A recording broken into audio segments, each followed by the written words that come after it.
বিভিন্ন জায়গায় মনোনয়নপত্র প্রত্যাহার করেনি তাদেরকে দেখলাম যে দল থেকে বহিষ্কার করেছে এবং তারা যেন নির্বাচন না করে সেই অনুরোধও করেছে, কাজ হয়নি, বহিষ্কার করেছে। এখন তারা দলের বাইরে, কিন্তু নির্বাচন সবাই করছে। আমাদের দেশের রাজনৈতিক সংস্কৃতিতে দেখা যায় যে দলগুলো তাদেরকে বাদ দেয়, পরে আবার যখন যারা বিজয়ী হয় তাদেরকে আবার নিয়ে নেয়।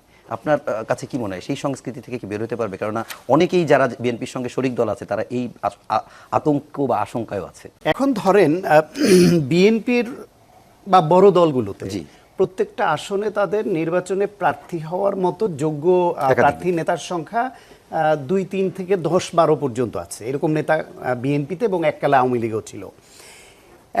এই ক্ষেত্রে তাদের প্রার্থী বাছাই করে দেওয়াটা খুব ডিফিকাল্ট। নিজেদের মধ্যেই নিজেদের দলের প্রার্থী দিলেও বিদ্রোহী প্রার্থী হয়ে দাঁড়ায়, তাদের বহিষ্কার করতে হয়, স্বতন্ত্র হয়। সেখানে যখন জোটের প্রার্থী দেয় তখন তার মনোবল আরও বেড়ে যায়, যেহেতু জোটের প্রার্থী মার্কা ধানের শীষ নিতে পারছে না এবার। তার মানে বিএনপির ওই নেতা তখন মনে করে যে সে সুবিধাজনক জায়গায় থাকতে পারবে, কিন্তু দল যেহেতু জোটের নেতাদের সঙ্গে তারা কমিটেড, তাদের একটা কমিটমেন্ট থাকে যে তাকে জোট থেকে দিচ্ছে, সেই বিবেচনায় দলীয় প্রার্থীকে তখন বহিষ্কার করা ছাড়া কোনো উপায় থাকে না এবং বহিষ্কার করে তাকে একটা চ্যালেঞ্জের মধ্যে ফেলে দেওয়া হয়।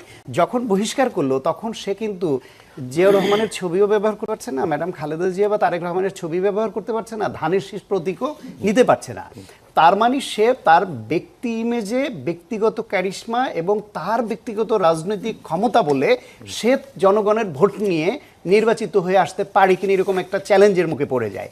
ওই অবস্থায় যদি এত বৈরিতার মুখেও সব হারিয়ে তার একক ক্ষমতা বলে সে নির্বাচন করে স্বতন্ত্র ইলেকশন করে যদি জিতে আসে, তাহলে আপনাকে বুঝতে হবে যে ওইখানে তাকে নমিনেশন না দেওয়াটা পার্টির প্রক্রিয়াগত ত্রুটি ছিল, অথবা জোটের নেতাদের তুষ্ট করতে গিয়ে দলের যোগ্য নেতাকে বঞ্চিত করা হয়েছে।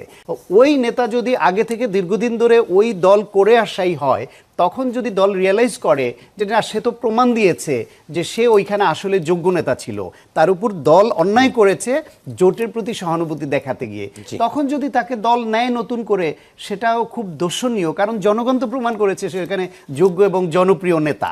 আর জোটের নেতার প্রতি যে সহানুভূতি, সমর্থন এবং সম্মান জানানো দরকার ছিল দলের, দল সেটাও দেখিয়েছে। সুতরাং এটা একটা কমপ্লেক্সিটি জায়গায় আরো কোশ্চেন করি। ধরেন 14টা আসনের মতো এই যারা জোটের শরিক তাদের সঙ্গে বিএনপির এক ধরনের সমঝোতা হয়েছে, সেখানে 6 জন আবার ধানের শেষেই নির্বাচন করতেছে, আবার কেউ কেউ ধানের শেষে করছে না। এদের জোটটা আসলে কি? ওটাই বলছি, ওই একই রকম এখানে ব্যাপারটা কি, এইবার আরপিও চেঞ্জ করে যখন এই সিদ্ধান্তটা নেওয়া হলো যে নিজ দলের প্রতীকে নির্বাচন করতে হবে, এটা ছোট দলগুলোর জন্য বিপজ্জনক। এখন এইটা যদি অনেক আগে থেকে হতো তাহলে দলগুলো প্রত্যেকেই তার এলাকায় তার মার্কাকে সে পরিচিত করাতো।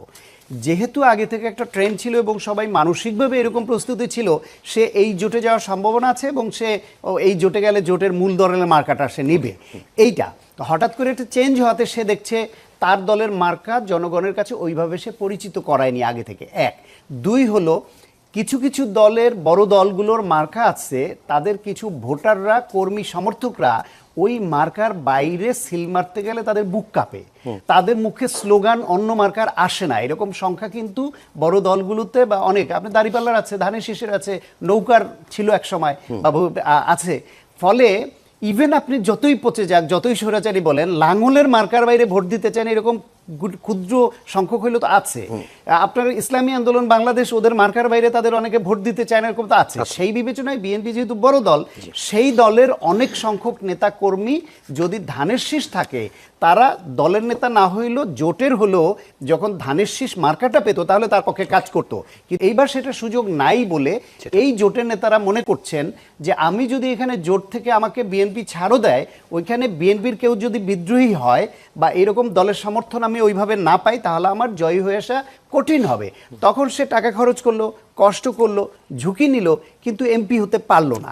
সেই কৌশলগত কারণে সম্ভবত তারা এইবার দলের প্রতি এত তাদের কমিটমেন্ট, ত্যাগ সব কিছু থাকা সত্ত্বেও তাদেরকে এই নির্মম পথটি বেছে নিতে হয়েছে, এটা বাস্তবতা।